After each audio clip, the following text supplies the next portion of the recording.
오늘 본문 말씀 가지고 이 또한 지나가리라 라는 제목으로 말씀의 은혜를 나누겠습니다. 함께 우리 제목을 따라 하시겠습니다. 이 또한 지나가리라. 한 번 더 따라 하시겠습니다. 이 또한 지나가리라. 네, 고맙습니다. 감사합니다. 오늘은 2025년 마지막 주일입니다. 그래서 오늘은 2025년을 닫고 또 2026년을 잘 열기 위한 그런 말씀을 여러분에게 전하려고 합니다. 큰 은혜의 시간 되기를 간절히 주의 이름으로 축복합니다. 이 또한 지나가리라 라는 말은 유대인들이 1500년 동안 기록한 구약의 해설서인 미드라시라는 책에 나오는 이야기입니다. 이 구절입니다. 이 미드라시를 보게 되면 다음과 같은 이야기가 실려 있습니다. 이스라엘 전 역사를 통해서 가장 존경받는 왕인 다윗 왕이요, 어느 날 예루살렘에서 가장 금세공을 잘하는 기술자들을 불렀어요. 그리고 그에게 금을 주며 다음과 같은 명령을 했다고 합니다. 반지를 하나 만들어 오되, 반지를 그냥 만들어 오지 말고 반지 이면에 글귀를 하나 새겨서 와라. 어떤 글귀를 새겨서 오냐면, 내가 전쟁에서 큰 승리를 거뒀을 때 교만에 빠지지 않도록 경고하는 글귀를 써와라. 그리고 또 실패를 했을 때 낙심과 절망하지 않도록 나에게 소망과 용기를 주는 그런 글귀를 써갖고 와라 라고 명령을 했다고 합니다. 이 명령을 받고 금세공업자가 아름다운 반지를 만들었다고 합니다. 하지만 어떠한 글귀를 써야 할지 모르겠는 거예요. 고민하던 차에 이 왕과 약속한 기일은 가까워 오고 어떻게 해야 할지 모르는 그 순간에 한 이웃이 찾아와서 다음과 같이 조언을 했다고 합니다. 이스라엘에서 가장 지혜가 있는 지혜자인 솔로몬을 찾아가라. 당시 솔로몬은 왕세자였어요. 그래서 솔로몬에게 가니 솔로몬이 웃으면서 한마디를 했다고 합니다.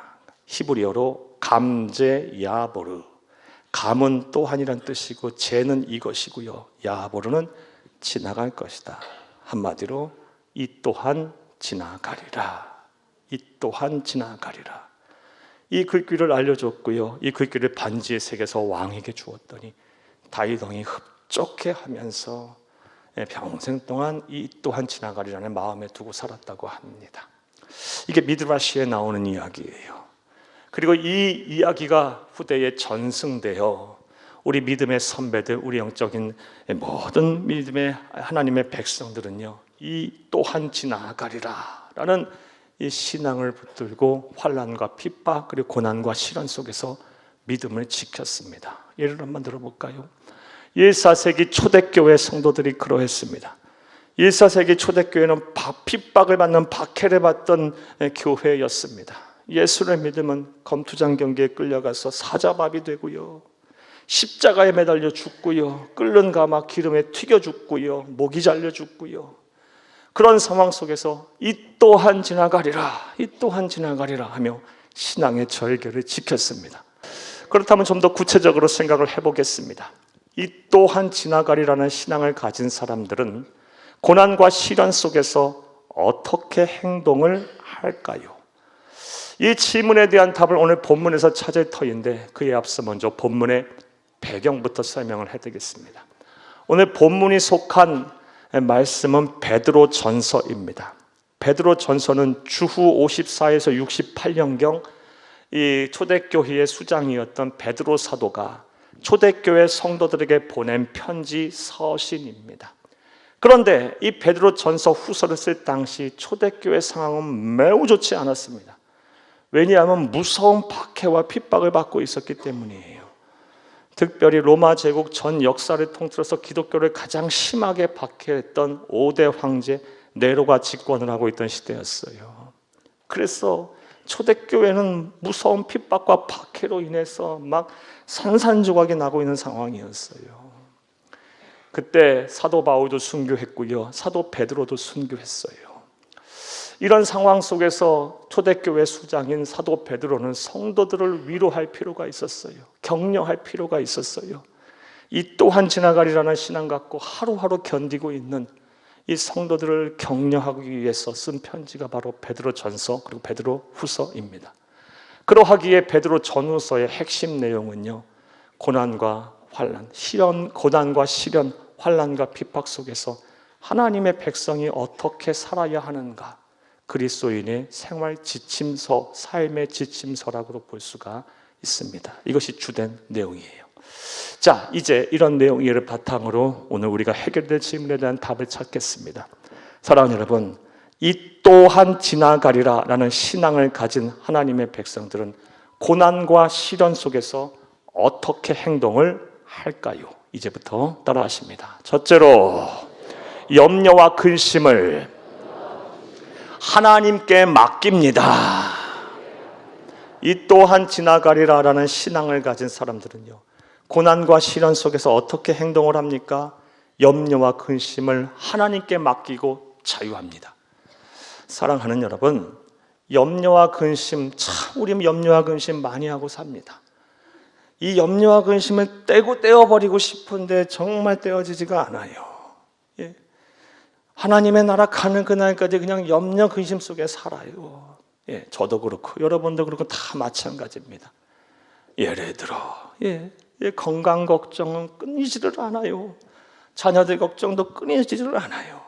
또 일 걱정도 해야 되고요, 사업 걱정도 해야 되고, 가정, 직장, 사업장, 그냥 한두 가지 아니에요. 나라 걱정도 해야 되고, 한두 가지가 아니에요. 네. 저와 여러분 다 마찬가지일 거예요. 염려, 근심에 거의 매여 사는 것이 우리의 인생이라 해도 과언이 아닙니다. 그런데 이것은 어찌 보면 너무나도 당연한 것입니다. 왜냐하면 우리가 사는 세상은 패역하고 음란하고 죄가 많은 세상이에요. 경쟁은 치열하고 사랑은 식은 세상이에요. 이런 세상을 사는데, 이런 세상에 살면서 우리가 우리의 마음과 생각을 온전히 지켜내는 것이 쉽지가 않아요. 힘과 능력이 약해요. 의지가 약해요. 그래서 어쩔 수 없이 염려 근심하고 사는 거예요. 예? 그 누구도요, 이 세상을 이기며 살 수 없어요. 우리의 힘만으로요. 그래서 염려 근심이 떠나질 않아요. 예? 그런데 사랑하는 여러분, 이 또한 지나가리라라는 신앙을 가진 사람은 염려와 근심은 할지언정 그 염려와 근심은 누구에게? 하나님 앞에 맡기고 자유합니다. 저와 여러분이 이렇게 살아야 돼요. 고난과 시련 속에서 염려와 근심을 하나님 앞에 맡기고 자유할 수 있기를 간절히 주의 이름으로 축복합니다. 자, 그런데 솔직히 말씀드려서 염려와 근심을 하나님 앞에 맡긴다는 거, 이게 참 쉬운 일이 아닙니다.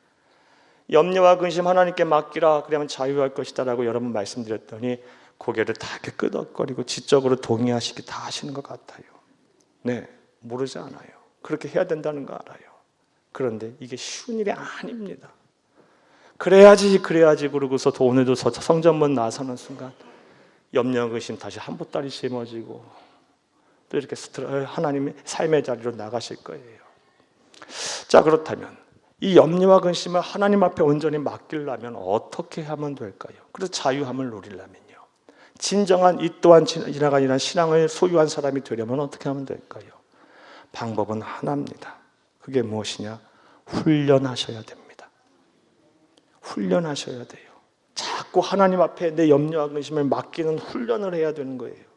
그냥 되는 게 아니에요. 마치 국가대표 선수들이 큰 경기를 앞두고 막 죽기 살기로 훈련하는 것처럼 염려와 근심을 하나님 앞에 맡기는 훈련을 죽기 살기로 매일 하셔야 돼요. 그러면요, 내 염려와 근심을 하나님 앞에 온전히 맡기는 날이 오게 될 것이고 자유함을 누려야 돼요. 그게 될 거예요. 평생 예수 믿어도요, 염려와 근심을 하나님 앞에 맡기는 훈련이 제대로 안 되면 이 문제 해결하지 못하고 하나님 나라 가요. 얼마나 불행한 인생입니까? 사랑하는 여러분, 오늘부터 결단하세요. 염려와 근심을 하나님 앞에 맡기는 훈련을 매일매일 하리라. 그래, 난 자유하리라. 이 또한 지나가리라는 신앙 제대로 소유하리라 라고 결심하시기를 간절히 주의 이름으로 부탁합니다. 자, 그럼 조금 더 구체적으로 생각해 볼게요. 매일매일 염려와 근심을 하나님 앞에 맡기는 훈련을 하라 그랬는데 그 훈련의 내용은 뭘까요? 사랑하는 여러분, 먼저 고난과 시련 속에서 나의 삶의 우선순위를 하나님 앞에 두는 훈련을 하시기 바랍니다. 그게 염려와 근심 앞에 맡기는 거예요. 다시요. 고난과 시련 속에서 내 삶의 우선순위를 내가 아닌, 나의 삶이 아닌 하나님을 우선순위로 두고 사는 그런 삶을 한번 살아보세요. 계속해서 훈련해 보세요. 물론 이것도 쉽지는 않아요. 평상시에도, 평안할 때도 내 삶의 우선순위를 하나님 앞에 두는 것도 쉽지 않은데, 고난과 시련 속에서 내 삶의 우선순위를 하나님 앞에 두는 것, 하나님의 나라와 그의 의를 먼저 추구하고 사는 것, 우선시하고 사는 건 정말 쉽지 않을 거예요. 하지만 이 훈련을 계속하게 되면요, 하나님께서 나의 필요를 채우셔서 나의 모든 고난과 시련을 지나가게 하실 것입니다. 이와 관련한 약속의 말씀을 보겠습니다. 마태복음 6장 31절에서 33절을 함께 보겠습니다. 그러므로 염려하여 이르기를 무엇을 먹을까, 무엇을 마실까, 무엇을 입을까 하지 말라. 이는 다 이방인들이 구하는 것이라. 너희 하늘 아버지께서 이 모든 것이 너희에게 있어야 할 줄을 아시느니라. 그런즉 너희는 먼저 그의 나라와 그의 의를 구하라. 그러면 이 모든 것을 너희에게 더하시리라. 아멘.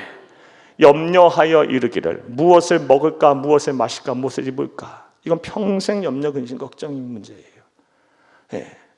그런데 이런 거 하지 말고 뭐 해라? 먼저 하나님의 나라와 하나님의 의를 구하라. 삶의 우선순위를 하나님 앞에 둬라. 그럼 너희 염려하는 건 내가 다 채울 것이고 네가 당하는 고난과 시련 동안 다 지나가게 할 것이다 라는 약속의 말씀이에요. 사랑하는 여러분, 오늘부터 삶의 우선순위를 하나님 앞에 자꾸 두는 그런 훈련을 하세요. 그러면 고난과 시련 하나님 지나가게 하실 것입니다. 염려, 근심 하나님 거두어 가실 것입니다. 자유하게 될 것입니다. 이런 은혜와 복이 저와 여러분 가운데 함께 하기를 간절히 주의 이름으로 축복합니다. 우리가 또 해야 할 훈련은요, 염려, 근심 하나님 앞에 맡기는 또 다른 훈련의 내용은요, 사랑하는 여러분, 내일일은 내일 염려하고 오늘의 염려에만 집중하는 훈련을 해야 돼요. 다시요, 내일 염려는 내일 하고 오늘의 염려에만 집중하는 훈련을 하셔야 돼요. 사랑하는 여러분, 이와 관련해서 러시아의 대문호인 톨스토이가 다음 같은 말을 했어요. 우리에게 있어서 가장 중요한 시간은 오늘이다. 우리에게 있어서 가장 소중한 사람은 오늘 나와 함께 하는 사람이다. 우리에게 있어서 가장 가치가 있는 일은 오늘 나와 함께 하는 사람을 위해 선한 일을 하는 것이다. 오늘이 중요하다는 거예요. 오늘이 중요해요. 그런데 이건 너무나 생각해보면 당연한 거예요. 우리는 오지도 않은 내일을 염려하며 오늘을 망가뜨리고 살아요.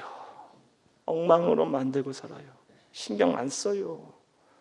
사랑하는 여러분, 내일은 우리의 시간이 아닙니다. 하나님의 시간이에요. 하나님의 내일이라는 시간을 우리에게 주셔야 또 내일을 살 수 있는 거예요. 그건 하나님 앞에 맡기고, 내 걱정은 하나님 앞에 맡기고 오늘의 염려에만 집중하세요. 오늘에만 집중하셔서 오늘의 삶 속에 기쁨을 찾아내시고 감사를 찾아내세요. 그렇게 하는 것이 바로 염려, 근심을 하나님 앞에 맡기는 훈련이에요. 사랑하는 여러분, 오늘부터 이 일을 하시기를 바랍니다. 성경에도 이것을 우리 주님께서 강조하셨어요. 마태복음 6장 34절을 함께 보겠습니다. 그러므로 내일 일을 위하여 염려하지 말라. 내일 일은 내일이 염려할 것이요 한날의 괴로움은 그날로 족하니라. 아멘. 아멘. 자, 저는 지금까지 이 또한 지나가리라는 신앙을 가진 사람이 고난과 시련 속에서 어떻게 행동을 하는지에 대한 말씀을 드렸어요. 염려와 근심을 누구에게 맡긴다? 하나님께 맡기고 자유해요. 그런데 이것이 되려면 훈련을 해야 된다고 말씀드렸고, 어떤 훈련을 해야 된다? 고난과 시련 속에서 하나님을 나의 삶의 우선순위에 두는 훈련. 그리고 내일 일은 내일 염려하고 하나님의 시간이니까. 그리고 오늘의 염려에만 집중하는 훈련을 하면요, 그렇게 되면 내 염려와 근심 하나님 앞에 잘 맡겨지게 될 것이고 하나님께서 피로 채우셔서요 고난 시련 금방 지나가게 하실 것이고 우리를 자유케 하실 거예요. 이러한 은혜와 복이 저와 여러분의 삶에 충만하기를 간절히 주 이름으로 축복합니다.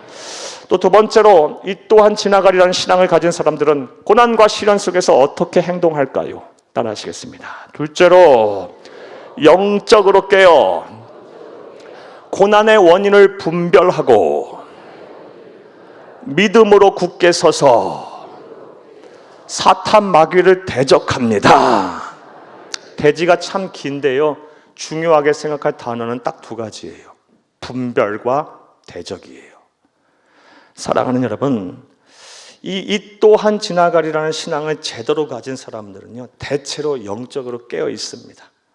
그래서 내가 왜 고난을 받고 또 시련을 당하는지 기도하면서 분별해내요. 그 원인을요. 거기서 그치는 것이 아니라 이 고난과 시련의 배후에 있는 우리의 주적인 사탄 마귀와에 대항하여 믿음으로 굳게 서서 대적하고 또 승리해냅니다. 이렇게 사는 사람이 바로 이 또한 지나가리라는 신앙을 제대로 가진 사람이에요. 이것은 오늘 본문을 통해서도 우리가 알 수 있어요. 우리보다 앞서 이 신앙 가졌던 사도 베드로가 우리에게 다음과 같은 권면의 말씀을 하고 있습니다. 8절에서 9절을 함께 보겠습니다. 근신하라, 깨어라. 너희 대적 마귀가 우는 사자같이 두루다니며 삼킬 자를 찾나니 너희는 믿음을 굳건하게 하여 그를 대적하라. 여기까지 보겠어요. 근신하라, 깨어라. 영적으로 깨어 있어라. 그래서 뭐 해라? 너희 대적 마귀가 우는 사자와 같이 두루다니며 삼킬 자를 찾을 것이니 너희는 믿음으로 굳건하게 그를 대적해라. 왜 내게 고난이 찾아왔고 시련이 찾아왔는지 기도하며 분별해내라는 거예요. 그리고 고난과 시련의 배후에 이 사탄 마귀가 마치 우는 사자와 같이 입을 크게 벌리며 우리를 집에 삼키려고 할 때 믿음으로 굳건하게 서서 싸워 이겨라. 이렇게 사는 사람이 바로 이 또한 지나가리라는 신앙을 제대로 가진 사람이에요. 사랑하는 여러분, 오늘부터 분명하게 하세요. 왜 내게 고난이 찾아왔는지 시련이 찾아왔는지 기도하며 분별하세요. 그리고 그 배후에 있는 사탄 마귀와의 영적 전쟁에서 승리하세요. 믿음으로 굳건하게 서세요. 우리의 힘은 안 되지만 우리 주 예수 그리스도와 함께라면 불가능한 없어요. 예수 그리스도의 그 이름, 그 능력의 이름, 권세 있는 이름, 그 아름다운 이름을 붙잡고 담대하세요. 싸워 이겨내세요. 마음과 생각을 지켜내세요. 하나님께서 승리하게 하실 것입니다. 할렐루야. 자, 그런데 솔직히 말씀해서 이것도 매우 힘든 일입니다. 기도하며 고난과 시련에 대한 원인을 분별해내는 거, 이거 쉬운 일 아닙니다. 믿음이 연약하신 분들, 새롭게 신앙생활 하신 분들은 더 힘들 거고요. 또 우리의 주적 사탄 마귀와 싸워 이기는 것 또한 참 어려울 것입니다. 평생 예수 믿어도요, 이게 안 되시는 분들 많아요. 정말 많습니다. 자신이 없으신 분들요. 그렇다면 우리는 어찌 해야 할까요? 너무 걱정할 필요 없어요. 하나님이 이걸 아셨고요. 그래서 우리에게 이것을 우리가 이것을 가능하게 하도록 우리에게 이미 선물을 주셨어요. 그 선물이 무엇일까요? 바로 교회입니다. 교회요. 교회란 무엇입니까? 예수를 그리스도로 믿는 성도들의 모임입니다. 우리가 바로 교회인 거예요. 하나님께서 우리를 주신 이유가 있어요. 왜요? 혼자서는 힘드니 함께 하면 된다라는 말씀이에요. 사랑하는 여러분, 그래서 우리보다 앞서 이 또한 지나가려는 신앙을 제대로 소유했던 사도 베드로는 우리에게 다음 같은 권면을 말씀하고 있어요. 9절을 다시 한번 읽겠습니다. 9절, 너희는 믿음을 굳건하게 하여 그를 대적하라. 이는 세상에 있는 너희 형제들도 동일한 고난을 당하는 줄을 알미라. 아멘. 내가 당하는 고난은 나만의 고난이 아니라 우리 형제들 여기서 교우들을 말하죠. 예수 믿는 사람들, 우리와 함께 신앙생활하는 우리들 말해요. 함께 당하는 고난이다. 그러니까 이것을 조금 더 의미를 확장해내면요, 나의 고난은 나만의 고난이 아니라 교회가 함께 겪어야 할 고난, 이겨내야 할 고난이라는 거예요. 이제 권면의 말씀 드릴게요. 고난 속에 계십니까? 시련 속에 계십니까? 그러면 교회와 함께 하세요.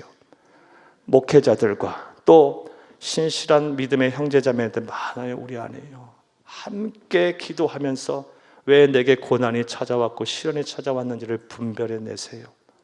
그리고 함께 웃고 함께 울며 기도하면서 예수 그리스도와 를 붙잡고 우리의 주적 사탄 마귀와 싸워 이겨내세요. 교회가 하나님 우리에게 교회를 주신 중요한 이유와 목적이기도 해요. 이렇게 사는 사람이 바로 이 또한 지나가리라는 신앙을 소유한 사람들입니다. 이런 삶을 사시는 이런 실천이 여러분 가운데 있기를 간절히 주의 이름으로 축복합니다. 또 세 번째로 이 또한 지나가리라는 신앙을 가진 사람들은 고난과 시련 속에서 어떻게 행동을 할까요? 따라 하시겠습니다. 셋째로 고난이 길지 않고 끝이 있음을 확신합니다. 이 또한 지나가리라. 이 말 속에는 이미 고난은 길지 않다, 그리고 끝이 있다라는 의미를 내포하고 있는 거예요. 역시 우리보다 앞서 이 신앙을 소유했던 사도 베드로는요, 우리가 당하는 고난에 대해서 다음과 같이 말하고 있습니다. 오늘 보면 10절을 함께 읽겠습니다. 모든 은혜의 하나님 곧 그리스도 안에서 너희를 부르사 자기의 영원한 영광에 들어가게 하시니가 잠깐 고난을 당한 너희를 친히 온전하게 하시며 굳건하게 하시며 강하게 하시며 털을 견고하게 하시리라. 아멘. 우리 주 예수님께서 잠깐 고난을 당하는 우리를 구원하신다는 말씀이에요. 우리가 당하는 고난이 어떤 고난이다? 잠깐 당하는 고난. 사랑하는 여러분, 우리는 근데 그렇게 생각 안 하죠. 왜 이렇게 고난이 깁니까? 언제까지입니까, 하나님? 도대체 언제까지입니까? 이렇게 하는데 잠깐 당하는 고난이에요. 고난은 길지 않아요. 하나님께서 하나님의 백성을 그렇게 외면하지 않아요. 버리지 않아요. 그렇게 그냥 내버려 두지 않는다고요. 고난은 길지 않고 반드시 끝이 있습니다. 이 또한 지나가려는 신앙을 가진 사람들은 이 믿음이 있어요. 이 믿음이 온전하면 어떻게 하겠어요? 어떻게 하겠습니까? 고난, 시련, 그래 찾아오면 힘은 들겠죠. 하지만 담담하게 받아들일 거예요. 왜? 길지 않을 거니까. 또 웃으면서 넘길 거예요. 왜? 끝이 있으니까. 사랑하는 여러분, 우리에게 이 믿음이 없어서요, 맨날 죽겠다고 하는 거예요. 맨날 왜 나만 이렇게 힘들고 어렵게 살아야 합니까? 라고 탐식하며 스스로 자신을 막 원망하고 하나님을 부정하고 그러는 거예요. 이건 불신앙이에요. 하나님의 백성들이 불신앙 속에 살아야 되겠습니까? 하나님 여러분 안 버린다니까요. 저와 여러분 사랑한다니까요. 고난과 시련 속에 있는 하나님의 백성 외면하지 않으신다니까요. 고난이 길지 않고 끝이 있음을 확신하시기를 간절히 주의 이름으로 부탁합니다. 이제 말씀 맺겠습니다. 오늘은 2025년 마지막 주일입니다. 우리는 올 한 해를 또 잘 닫아야 하고 내년 한 해를 또 잘 열어야 합니다. 그러기 위해서는 지금 내가 겪고 있는 고난과 시련을 잘 이겨낼 수 있어야 돼요. 그리고 이를 위해서는 이 또한 지나가리라라는 신앙을 반드시 소유하셔야 합니다. 즉 나의 모든 염려와 근심을 하나님께 맡기시는 일을 하셔야 돼요. 이거 훈련하셔야 합니다. 고난과 시련 속에서도 언제나 삶의 우선순위 하나님 앞에 두고 내일은 나의 시간이 아닐까, 오늘의 시간에만 염려하되 그것을 뭐로 염려하기보다는 기쁨과 감사를 찾는 훈련을 하세요. 그럼 하나님이 지나가게 하실 거예요. 또 영적으로 깨어 고난의 원인을 분별하고 믿음으로 굳게서 사탄 마귀를 대적하세요. 교회와 함께 일을 해나가세요. 고난이 길지 않고 끝이 있음을 알고 담담하게 받아들이시고 웃어 넘겨버리세요. 하나님의 때가 반드시 올 겁니다. 그리하여 고난과 시련을 잘 이겨내셔서 정말 올 한 해 잘 마무리하시고 내년은 이전에도 없었던 그런 복을 받는 축복의 원년이 되기를 간절히 주의 이름으로 축복합니다.